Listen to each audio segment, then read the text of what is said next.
Next week. I'm James Corbett of CorbettReport.com. And I'm James Evan Pilato of MediaMonarchy.com, keeping the world safe from unlicensed lemonade stands. We've got that story, plus Tokyo protest conspiracy bill. But first, on this sort of take your kids to New World Next Week day, Amanpour challenged to interview Aleppo boy she exploited for war propaganda. This comes via Brandon Turbeville on Activist Post.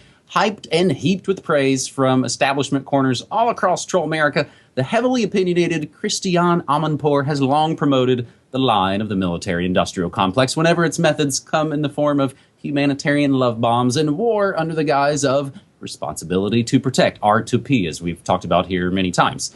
Amanpour has long been a successful propagandist for the establishment, particularly when it came to Syria. She's a mainstay on fake news channels like AT&T, Time Warner, CNN, as well as Disney's ABC. However, it seems like Amanpour may have stuck her neck out a bit too far now after the picture of Omran Daknish, little Omran, was paraded all across Western TV screens. Amanpour attacked Russian Foreign Minister Sergei Lavrov with the image in order to browbeat him and claim that Russia was supporting a butcher in Syria who's killing civilians with abandon. But now that little Omran and his dad have resurfaced, Amanpour's propaganda falls all apart. The boy's father has revealed that the photo was nothing more than a clever photo op taken by the Academy Award-winning, Oscar-winning White Helmets, of course for the purpose of demonizing the Syrian government. Furthermore, it was revealed that the terrorists attempted to pay to turn him into, a long-time propaganda. More videos. They needed more propaganda. You kind of catapult the propaganda. The sharpest sting to Amanpour's narrative, however, might be that the family totally supports the Syrian government. With these new revelations having made their way across the alt media, indie media, the mainstream media, still pretty quiet, and Amanpour, I don't believe, has said a thing. This has prompted even the Russian Foreign Ministry to offer a challenge to Amanpour, and there are videos of that. Simply interview the boy and his family and follow up on the story she once reported on with such apparent conviction. But as we know, the dinosaur media is not a huge fan of subtext and context and going back and cleaning up and following up on stories. This is a great piece from our buddy Brandon. I think the only thing the article leaves out is that Christiane Amanpour is a longtime CFR crony.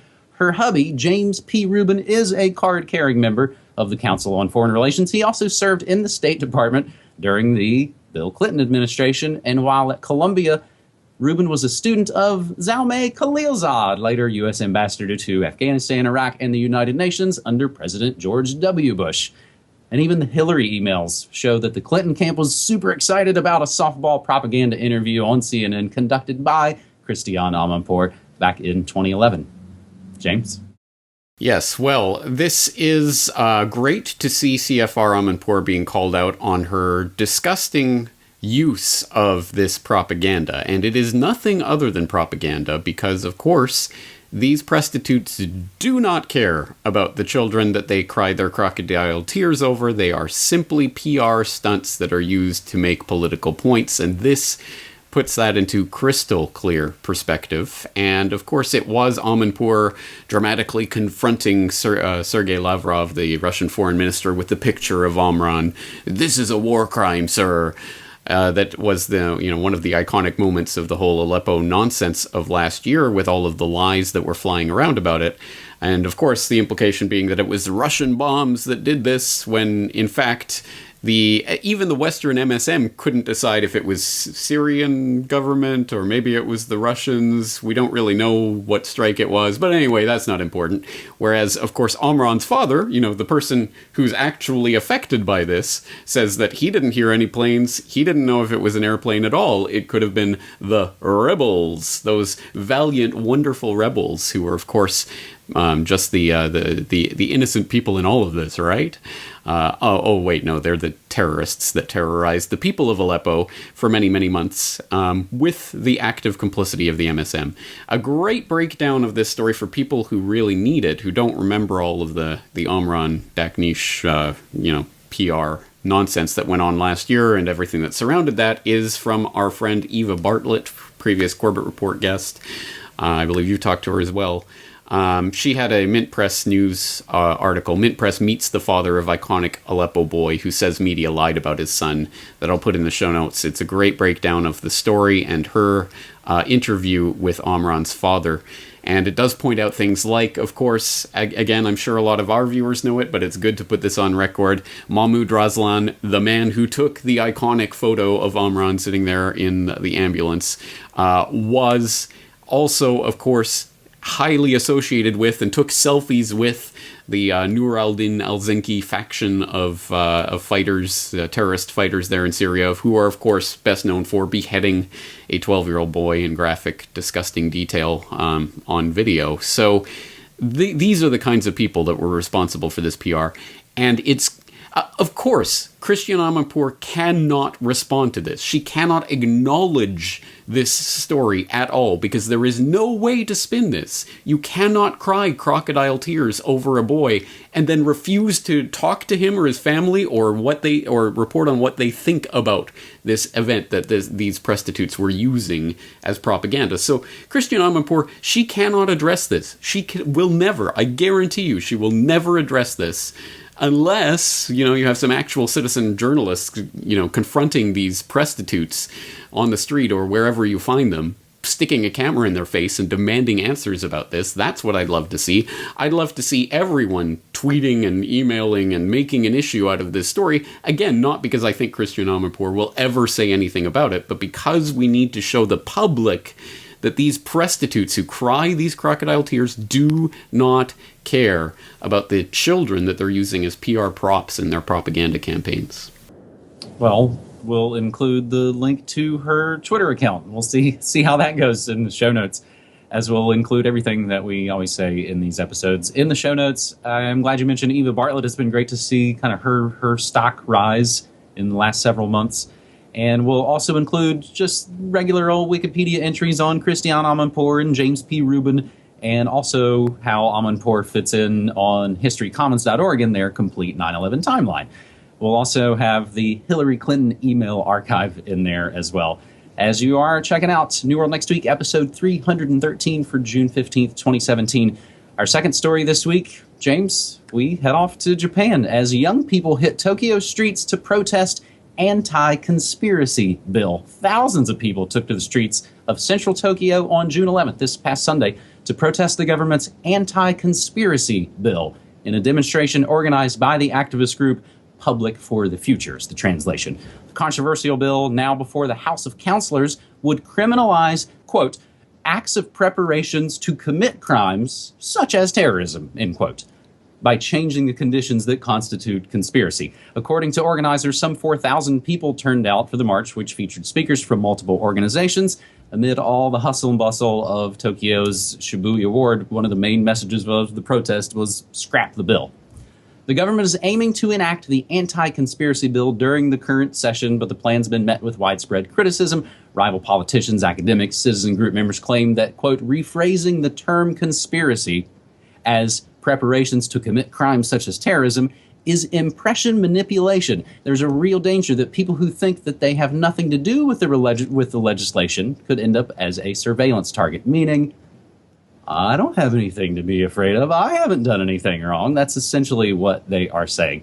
So, James, this is another unbelievable situation, I think, that we see developing all around the world. And when I've looked for some related updates to this, it seems like the story has been that they've tried this before, that this isn't the first time they've tried to push through this bill. This has been ongoing for years in various forms, and unfortunately I have to be the bearer of bad news, because the latest news from here in Japan, just this morning, Thursday morning, June 15th, Japan enacts broad anti-conspiracy law. It just passed in the early hours of the morning today, so it is now the law of the land here. What does this actually mean? All right, I'll throw in the link to the Nikkei Asian Review where you can read about them passing this actual law, but I'll throw in a couple of Japan Times articles, one of which explains that this this law has been, they've floated different ideas for this, why they need to do this, why they need to criminalize the idea of people preparing to do something that could potentially be criminal. And they've, of course, thrown out the Olympics. Oh, well, the 2020 Olympics, we have to prepare for that. And then they've also just floated the kind of general terror, get out of jail free, get put into jail free card that politicians love to wield. somewhat problematic because, as one Japan Times article points out, expert disputes Japan government claim that conspiracy bill needed to ratify UN treaty. They've come out recently with this idea that because of this UN Convention on Transnational Organized Crime, they have to pass this bill, this law, to make this the law of the land. Bunch of people come out and say that's total baloney. That's not true.